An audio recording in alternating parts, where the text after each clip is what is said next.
Hello everyone. तो मेरी एक वीडियो काफी वायरल हो रही थी सोशल मीडिया पर, इंस्टाग्राम पर, स्नैपचैट पर, हर जगह मिलियंस व्यूज थे। तो काफी लोग मुझे डीएम कर रहे थे कि कौन सी जगह है, आप कहाँ गए थे, हमें पूरी डिटेल शेयर करो। तो मैं टाइम वेस्ट ना करते हुए आप लोगों को डायरेक्ट बताना चाहूंगी। पहला क्वेश्चन जो लोगों का था वो ये था कि आप ही किस जगह गए हो। मैं मध्यमेश्वर गई थी। मध्यमेश्वर पंच केदार में आता है। पंच केदार अगर आई थिंक आप सबको पता होगा, जिनको नहीं पता प्लीज उनके लिए भी मैं एक छोटा सा ब्रीफ यहाँ देना चाहूंगी कि पंच केदार क्या होता है। पंच केदार क्या है कि पांडवों को अपनों को मारने का उन पर एक दोष लगा था। तो उस दोष से मुक्ति पाने के लिए वो महादेव की खोज पे निकले थे और महादेव उनसे छुप रहे थे, महादेव उनसे मिलना नहीं चाहते थे, नाराज थे। तो उनको शक हुआ कि वो जो नंदी है केदार में, वो नंदी है, वो महादेव ही हैं। तो भीम ने जाकर उनका हम्प होता है, वो हम्प पकड़ लिया। नंदी जो है नीचे जमीन पे धस गए और उनके 5 पार्ट हो गए। एक कल्पेश्वर, रुद्रनाथ, मध्यमेश्वर और तुंगनाथ। केदारनाथ की यात्रा तभी कंप्लीट बनी जाती है जब आप ये पंच केदार करते हो। मध्यमेश्वर पंच केदार में ही आता है और मध्यमेश्वर में भगवान की नेवल की पूजा होती है। आई मीन नाभि जो होती है उनकी पूजा होती है। रुद्रनाथ में उनके फेस की पूजा होती है और कल्पेश्वर में जटाऊ की होती है। तुंगनाथ में उनकी भुजाओं की पूजा होती है। ठीक है, तो ये पंच केदार इससे मिलके बना है। अब बात करते हैं हम मध्यमेश्वर की। मध्यमेश्वर जो है रांसी में पड़ता है, उत्तराखंड। उत्तराखंड में पड़ता है। अगर आप ऊखी मठ आप लोगों ने सुना होगा, केदारनाथ का रास्ता, जहाँ ऊखी मठ से केदारनाथ का रास्ता अलग कटता है, रांसी विलेज का रास्ता अलग कटता है। आप अगर दिल्ली से ट्रैवल कर रहे हो, क्योंकि मैंने तो दिल्ली से ट्रैवल किया था, मतलब आप बाय रोड ही चले जाओ क्योंकि पब्लिक कन्वेंस से शायद सारे के सारे परेशान हो जाओगे।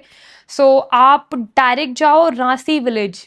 ठीक है, और रांसी विलेज में मेरे हिसाब से आपको रात को स्टे करो। आप सुबह मध्यमेश्वर के लिए 6 बजे निकल जाओ ट्रैक के लिए, है ना। आप अगर रांसी विलेज में स्टे करोगे तो आप आसपास पूछोगे, लोकल शटल्स चलती हैं, जैसे गौरीकुंड से शटल चलती है ना, एक ट्रैक पे आपको छोड़ देते हैं, वहां से फिर केदारनाथ का ट्रैक चालू होता है।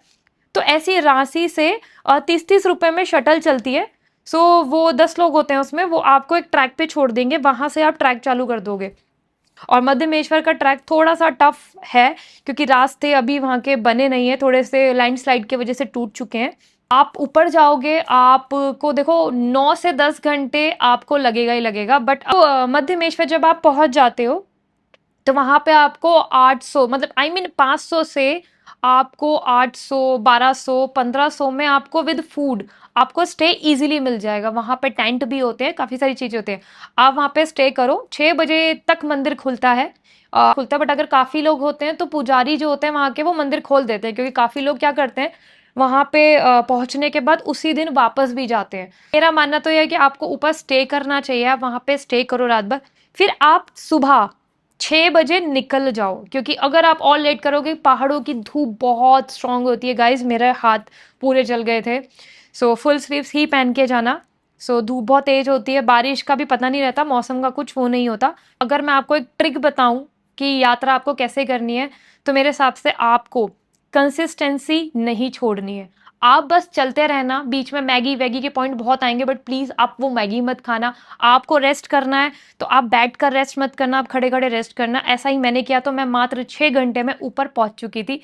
और काफी लोगों ने मुझे ये भी कमेंट किया था कि आप चप्पल में ट्रैक क्यों कर रहे हो, तो मैं आपको ये बता दूं कि मैं चप्पल में काफी कंफर्टेबल होती हूँ, क्योंकि मैं बहुत ज्यादा ट्रैक्स कर चुकी हूँ। मैं आपको ये बताना चाहूंगी कि मध्यमेश्वर का ट्रैक जो केदारनाथ से 3 गुना है, वो सिर्फ चढ़ाई चढ़ाई है उसका, मतलब, और किलोमीटर्स पे तो कोई बिलीव ही नहीं कर सकता। और सब मुझसे ये भी पूछ रहे थे कि क्या हम अभी चले जाएं, ये चले, तो मैं सबको ये बताना चाहूंगी कि बारिशों में मध्यमेश्वर, क्या रुद्रनाथ, मतलब पहाड़ों का ट्रैक बहुत ही डिफिकल्ट है। हालांकि मुझे काफी लोगों ने बोला कि पीहू अभी मत जा क्योंकि अभी बारिश का मौसम है, वो मैंने बिलीव नहीं किया लोगों पे, मैं चले गई और मैं आगे जा रही हूँ और पीछे से लैंडस्लाइड हो रहा है, रास्ता नहीं है बिल्कुल भी। सी गाइज, मध्यमेश्वर का रास्ता इजी नहीं है।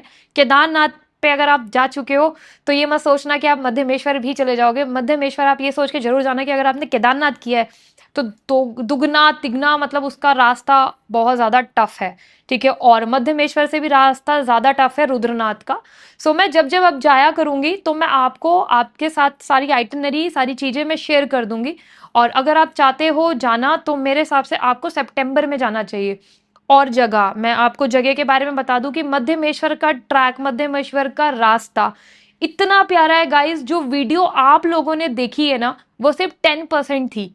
मतलब जो मेरा मानना ये है कि जो हम अपने आंखों से कैप्चर करते हैं ना, जो आंखें हमारी कैप्चर करती है, जो व्यू, जो मतलब जो इन्वायरमेंट था वहाँ का, मेरे हिसाब से कोई कैमरा ऐसा नहीं बना जो वो मोमेंट कैप्चर कर पाए। सो मैंने जो आपके साथ शेयर किया वो तो सिर्फ एक 10% था। असली जो आपको जन्नत देखनी है, जो आपको स्वर्ग देखना है ना, आपको वो मध्यमेश्वर जाकर ही मिलेगा। सो ये मेरा आज का व्लॉग था और पहला व्लॉग है जो मैं ये बना रही हूँ। व्लॉग तो नहीं बोलूँगी, मतलब मेरे को काफ़ी लोगों ने डीएम करा तो मैंने सोचा कि मैं आप लोगों के साथ शेयर कर दूँ अपनी सारी बातें। और मुझे ऐसा लगता है कि मैं बहुत ज़्यादा बोलती हूँ। सो आप प्लीज़ गाइज पहले तो सब्सक्राइब कर लेना। ये मैं पहली बार बोल रही हूँ guys, please like share and subscribe. तो मेरे इस चैनल को सब्सक्राइब कर लेना, क्योंकि अब इसमें मैं अपने ट्रैवल की, क्योंकि मैं हर महीने कहीं ना कहीं निकल जाती हूँ, तो मैं अपने ट्रैवल की काफ़ी सारी चीज़ें आप लोगों के साथ शेयर करने वाली हूँ। Bye bye.